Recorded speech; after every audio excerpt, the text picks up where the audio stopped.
Hi everybody, it's Phoenix Jira.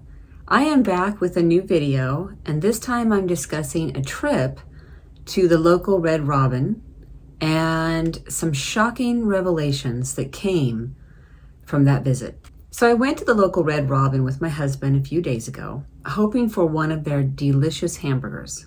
It had been months since the last time we visited. My memory of their hamburgers was awesome, so I was excited to go. As is my custom, when a server comes to my table, I ask if any of the items they're serving me have soy in them, specifically soybean oil, soy flour, soy protein, those types of things. In this instance, the server came to our table and I asked if any of the hamburger buns had soy in them, because usually they do. She pulled up the app that was on our table tablet and started looking things up for me. I was surprised. I hadn't even thought about that. I guess I could have done it myself. After adding in a few details, she came up with the fact that none of their buns had soy in them. Now, I have to say that seemed highly unlikely because most hamburger buns have soy flour in them. But I didn't question her too much. I thought, great, I'll just go ahead and get their typical sesame seed bun that comes with the hamburger that I was ordering. Good news, right? I'm like, yes. I went ahead with my order and we waited for our food to arrive. We also ordered one of their chocolate shakes that I always loved and was excited to get because it comes in a glass and a metal container. So you get it's two shakes in one. Sometime later, the server came back to our table with our order in hand, and the manager was with her to let us know that the French fries were cooked in soybean oil. I was shocked. I said, really?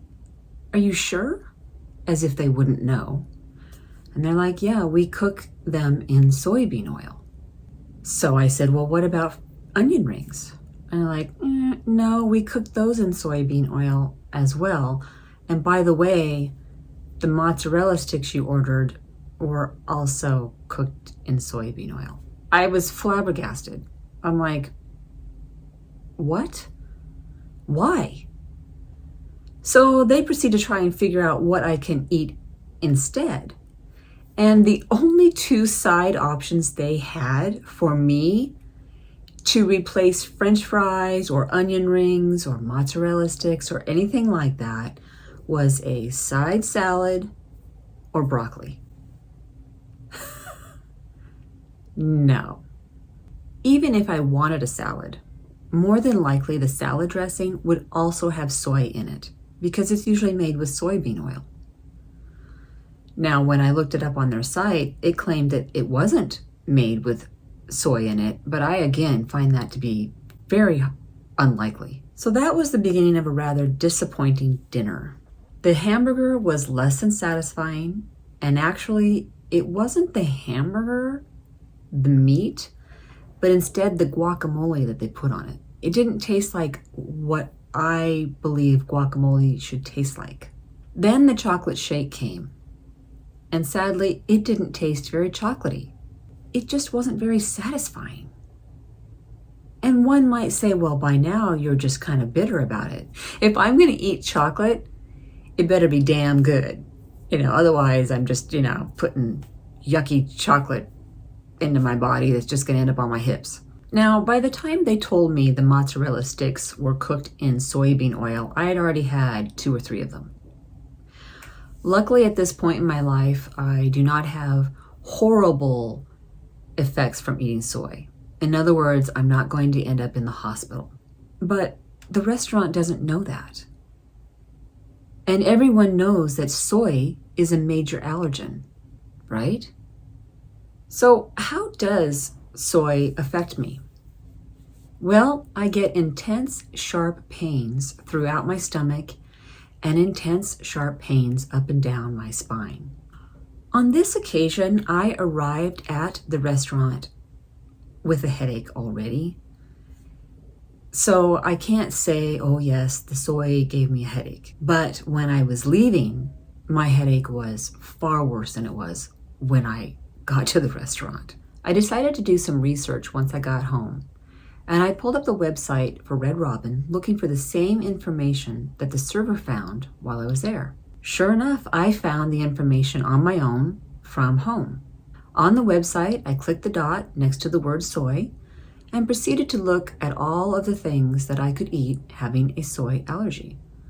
And just like at the restaurant, it pointed out that I could have a house salad or steamed broccoli for a side item, and that was it. When I was looking at their website on my cell phone, I found a paragraph, "Why are steak fries not recommended for guests avoiding some allergens?" And the answer is, while our steak fries do not include wheat, eggs, soy, fish, shellfish, nor milk, and Red Robin does have a dedicated fryer for cooking our steak fries, it is not recommended to consume the steak fries if you are trying to avoid these allergens due to possible cross contact in our fryer station. Okay, that sounds great, but think about that for a second. You're telling me that your fries do not have soy in them, and yet you cook them in soybean oil. How does that make any sense at all? You might as well put soy in the fries, for crying out loud. You just soaked them in soybean oil, which is now a part of the fries, which I am now about to consume. Then I looked at another website called Allergy Eats, where they host an article about Red Robin and allergens. Their site says the following. Read along with me. As online discussions have heated up, many food allergic individuals shared information that didn't fit with what we've learned about Red Robin over the years. So we went straight to the top of Red Robin's management team to get the most up-to-date information for you. Within minutes, senior management from the food safety and allergy information teams made themselves available to answer our questions. Does any Red Robin restaurant now or in the future plan to use peanut oil in their fryers? Good question. No. Red Robin uses a fully refined soybean oil, an item which is not considered a Big 8 allergen by the FDA. Now I find that very, very interesting. Really? Not a Big 8 allergen? So guess what I did? That's right, I went to the FDA website and looked it up myself. Guess what I found on the FDA website? The major food allergens, also known as the Big 8, are as follows: milk, eggs, fish, shellfish, tree nuts, peanuts, wheat, and soybeans. So either the person who wrote the article or the person that they interviewed literally thinks that soybean oil and soybeans are not the same thing. They're very misinformed, or they're flat out lying. How anyone could say that soybeans and soybean oil is not a part of the Big 8 is beyond me. It's right there on their website. I don't know where they went or looked or who they called. Now this leads me to wonder just how many restaurants are using soybean oil to cook their fried foods. Is this why I leave restaurants with headaches or can't breathe well or have stomach pains, even after asking them if the item I am eating has soy in it? So maybe they're like, they look it up, like, no, there's no soy in it, but they don't think beyond that and go, well, what is it actually cooked in? Because the fact that the fries don't have soy in them is irrelevant if they're cooked in soybean oil. This is common sense to me, and it's very, very frustrating. It's very frustrating. I know soy is cheap and is probably cheaper than canola oil or vegetable oil, but it is a top allergen and should be avoided. Having soy in some food items is something that the consumer needs to be aware of and avoid. But having your fried items all cooked in soybean oil leaves the consumer with no other option. Offering broccoli or salad as a replacement for French fries is ridiculous. It's not in the same ballpark. I realize there are many regulations for restaurants that they have to follow, and they can't necessarily list every allergy known to man, but soy is a major allergen, and they should inform the consumer that they are using soybean oil to cook the food that they are making. I don't order salads at restaurants because I know there will be soybean oil in the salad dressing. I avoid it. It's my responsibility. But if you're going to cook your food in soybean oil, then I can't eat at your restaurant. And there are probably thousands of others who can't as well. And they've probably left restaurants wondering why they were in pain. You know, they did all of the right things. They made sure they weren't eating the wrong item. And then they leave and they're in pain. And some people have mild reactions to it. Mine are mild to medium. And some people can end up in the hospital. And not telling your consumer that, oh, by the way, the French fries that you came in here to get, you can't eat them because they're cooked in soybean oil. Now, we're just not going to tell you. The fact that the server came to me and said that there was an issue with the French fries is commendable. Sadly, this means I'm going to have to ask even more detailed questions at every restaurant I go to in order to protect myself. I feel like one of those people. Do you have soy in this? Do you have soy in that? Are you cooking in this? Now I have to do that. So I'm going to add in a little humor here regarding my past interactions with servers regarding soy. When I discovered that I was allergic to soy, I was quite depressed because I love sushi and I love mixing wasabi in with the soy sauce. So when I order sushi, I can't get anything that has a sauce on it because they are usually made with mayonnaise, which has soybean oil as one of the first ingredients.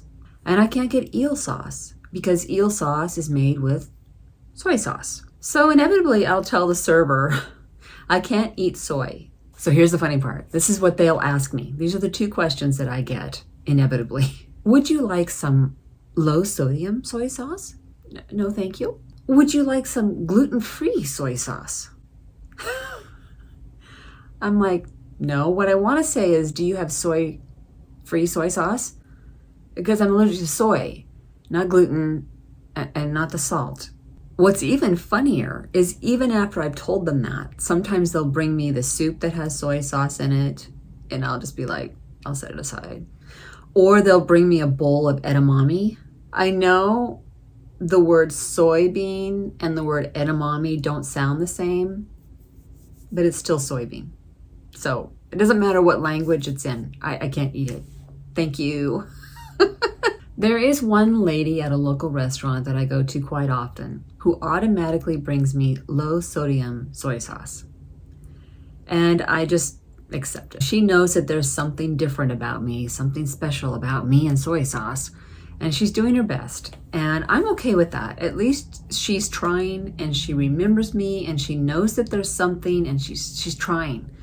And, you know, I just shrug it off. I'm just glad that she remembers who I am. Regarding the question on allergy eats, there's another part directly below this question. I'm going to go over that. And then I'm also going to go through and show you one of the comments underneath this article that basically mirrors what I'm saying. You know, I went on there and I thought, oh, there are comments under here. I'm going to go and look and see what other people are saying. Some food allergic diners have claimed that Red Robin has switched from sourcing plain chicken to one that is marinated, therefore introducing a change in ingredients that is cause for concern in our community. That said, there doesn't seem to be any new allergy warnings for menu items containing chicken on the interactive allergy menu. Has anything, in fact, been changed about the chicken, and would any such changes affect those with food allergies? So there's the question. What's the answer? Red Robin did change the ingredients of the chicken they purchased last year as part of their efforts to clean up the ingredients in their menu items and make them even more natural and allergy-friendly. The previous chicken was marinated, but the marinade did not contain any visible seasonings. Therefore, diners presumed it was plain. The new chicken includes some seasoning that is visible, which brought about these types of questions and concerns. With respect to allergies, however, the previous chicken marinade contained soy, whereas the currently sourced chicken is now all natural and completely free of the top 8 allergens. So basically they're saying their chicken now does not have soy in it, completely free of the top 8 allergens. That seems a little contradictory. One question they're saying, oh, it's not considered a big 8 allergen, but in the next question, there's a little hint that, their chicken now does not have that top 8 allergen, also known as soy. Okay, so now I'm going to show on the screen the comment by a lady named Amanda. And as you can see, these comments in this article, they're a little bit dated, but they're still using soybean oil to cook their fries because it literally just happened like 3 or 4 days ago, and it is now March of 2022. So they're still doing it today. Here's the person's comment. I have multiple allergies, including wheat and soy, among numerous other things. I have found a lot of important contradictory things in the answers and questions on this. 1. This article states that Red Robin uses a fully refined soybean oil, an item which is not considered a big 8 allergen by the FDA. Which is odd because it states on the FDA.gov website that soybean is number 8 in the 8 major food allergens to identify by the law. And then she shows the link, which is the one that I went to. In the very next question, the one that I just read, about changing the chicken, they state in the last sentence, with respect to allergies, however, the previous chicken marinade contained soy, whereas their currently sourced chicken is now all natural and completely free of the top 8 allergens. Right? So they have a new chicken that now does not contain soy, claiming it to be free of the top 8 allergens, yet they use refined soybean oil to fry things. That makes no sense. I agree. That makes no sense. If they claim to be so allergy friendly, and it seems like they try to be, they should be using a different oil, because soy is a very common allergen and obviously on the FDA allergen top 8. I agree with her 100%. There was another part of their website, Red Robin's website, I believe, where it was pointing out how allergy friendly they are and how they got awards, and I don't know how that can happen. How can they get awards if they are frying their food in soybean oil, a top 8 allergen? As I wrap up on this thought, I wonder how long places have been using soybean oil rather than canola or vegetable oil. I thought perhaps it was a new thing due to the economy, but obviously Red Robin has been using it since at least as far back as the date of this article, which was in 2017. I am considering contacting them, not to bitch about it, but to inform them of their mistake and let them know that people like me can no longer eat at their restaurant. The fact that the food was not great is a side note and possibly a one-off, but not being able to eat their food without being in pain, that means they've lost a customer. On the other hand, I wonder if that matters, because clearly people have been complaining about this since at least 2017, probably longer. I go to restaurants and I think I'm doing the right thing by asking them, is there any soy in this? And they say no, so I go ahead and get it. Turns out they cooked it in it. There isn't a whole lot more to say except that, if restaurants are going to serve things I can't eat, then I can't eat there. And I'll spread the word because I know that there are other people who can't eat what I can't eat. And they might not know either why they're leaving restaurants in pain, or just they get home and they feel like crap. Anyway, this is Phoenix Jira, and for the moment, I'm done with that thought.